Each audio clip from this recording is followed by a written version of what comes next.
आप चाहे कितने भी वीडियोज देख लो, कितने भी रील्स देख लो, लेकिन जब तक बेसिक प्रॉब्लम्स को सॉल्व नहीं करोगे, बेसिक नीड्स को फुलफिल नहीं करोगे, तब तक ओवर थिंकिंग से नहीं बच सकते। जैसे कि अगर आपको पैसे की बहुत जरूरत है, आप क्राइसिस में सर्वाइव कर रहे हो, तो आपको तो ओवर थिंकिंग होगा ही। और इसका सबसे अच्छा सॉल्यूशन है काम पर फोकस करो, कुछ करो, सोर्स ऑफ इनकम क्रिएट करो। जब कुछ इनकम आएगा तब आपका माइंड रिलैक्स होगा और आप ओवर थिंकिंग से बच सकते हो।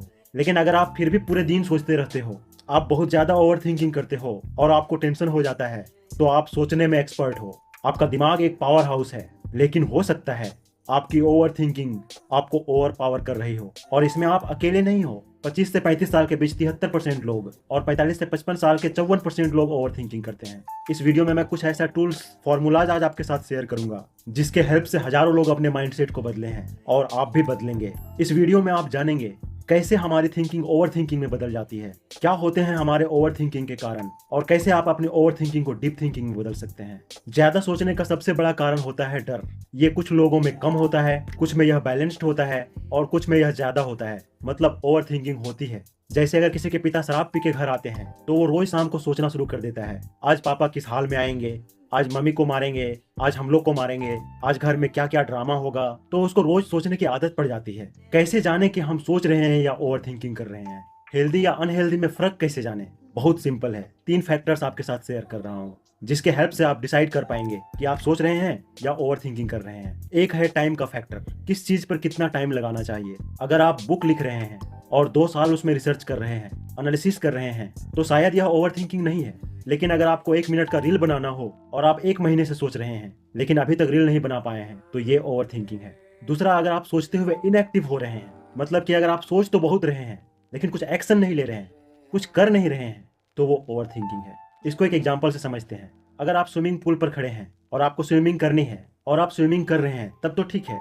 लेकिन अगर आप खड़े खड़े सोच बहुत रहे हैं और स्विमिंग कर ही नहीं रहे हैं, तो ये ओवर थिंकिंग का इंडिकेशन है। तीसरा, अगर आप अननेसेसरी बहुत सोच रहे हैं, जैसे कि अगर आप वीडियो बनाते हैं तो आप सोच रहे हैं अगर वीडियो नहीं चली तो, अगर लोग हंस पड़े तो, इस तरह की सोच आपको ओवर थिंकिंग की ओर ले जाएगा।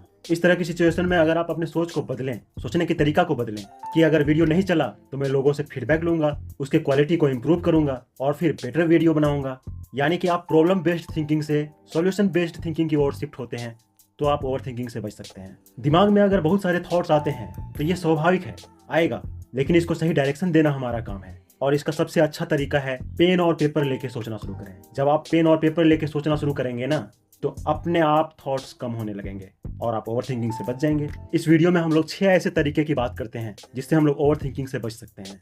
First, 90-10 rule. हम लोग सबसे ज्यादा सोचते हैं कि लोग क्या सोचेंगे।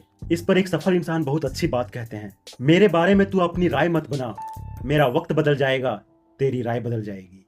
तो आपको 90% खुद एवेल्युएट करना चाहिए और अपने काम को बेटर वर्जन में करना चाहिए। अगर आप किसी स्पीच की तैयारी कर रहे हो तो आप ये सोचो, अपने ऑडियंस को क्या बेनिफिट दे सकता हूँ, मैं अपना बेस्ट कैसे परफॉर्म कर सकता हूँ, मुझे स्टार्ट कैसे करना है, मुझे एंड कैसे करना है, मुझे क्या क्या बताना है। सिर्फ 10% सोचो कि लोग क्या सोचेंगे, लोग हंसेंगे, तारीफ करेंगे। इन सबको 10% से ज्यादा वेटेज देने का कोई जरूरत नहीं है। Second, decision habit. किस चीज का डिसीजन लेने में कितना टाइम देना है, उसका टाइम लिमिट को डिसाइड करो। अगर कोई काम ज्यादा इंपॉर्टेंट नहीं है तो उसके लिए व्यर्थ में बहुत ज्यादा सोचने की जरूरत नहीं है। थर्ड नंबर, सोचने के तरीका को बदलो। इसको कहते हैं सोच को रिफ्रेम करना। अगर आपके दिमाग में आ रहा है चीजें आपके हिसाब से नहीं हुई तो आप इसको रिप्लेस कर दो और सोचो कि मैं इसे सुधारूंगा। रियलिटी को एक्सेप्ट करो। मैं स्पीच के दौरान नर्वस हो सकता हूँ, ये नॉर्मल बात है कि मुझसे गलती हो सकती है, वो एक लर्निंग अपॉर्चुनिटी होगी मेरे लिए और मैं खुद को इंप्रूव करूंगा। फोर्थ नंबर, प्रॉब्लम बेस्ड सोचने के बजाय सॉल्यूशन बेस्ड सोचो, क्योंकि सिर्फ प्रॉब्लम पर फोकस करने से सॉल्यूशन नहीं निकलेगा, बल्कि सॉल्यूशन पर फोकस करने से ही कुछ हो सकता है। फोर्थ नंबर, खुद में अवेयरनेस बढ़ाओ। जो कुछ भी आप कर रहे हो होश हवास में करने का कोशिश करो। इसके लिए बहुत सारे लोग अलग अलग टाइप के काम करते हैं। जैसे लोग मेडिटेट करते हैं, कुछ लोग जर्नल लिखते हैं, कुछ लोग विपश्यना में जाते हैं। तो आपको जो उचित लगता है वो आप करिए, लेकिन आप अवेयर जरूर रहिए। और 6th and last number, be in presence. और इसका सबसे अच्छा तरीका है फोकस ऑन योर ब्रीथिंग। अपने सांस पर ध्यान देना। ये आप कहीं भी रह के कर सकते हैं और हो सके तो आप भजन कीर्तन जरूर करें, मंत्र चैंटिंग करें, क्योंकि आपको स्पिरिचुअलिटी वो ताकत देती है ना, जिससे कि आप लाइफ में कोई भी प्रॉब्लम से ऊपर उठ सकते हो और आप लाइफ में जो चाहे वो अचीव कर सकते हो, इवन फाइनेंशियल फ्रीडम भी। अगर आपको ये वीडियो अच्छा लगा है, वीडियो देखने से आपके लाइफ में कुछ वैल्यू ऐड हुआ है, तो प्लीज चैनल को शेयर, सब्सक्राइब एंड लाइक जरूर करना। मिलते हैं अगले वीडियो में।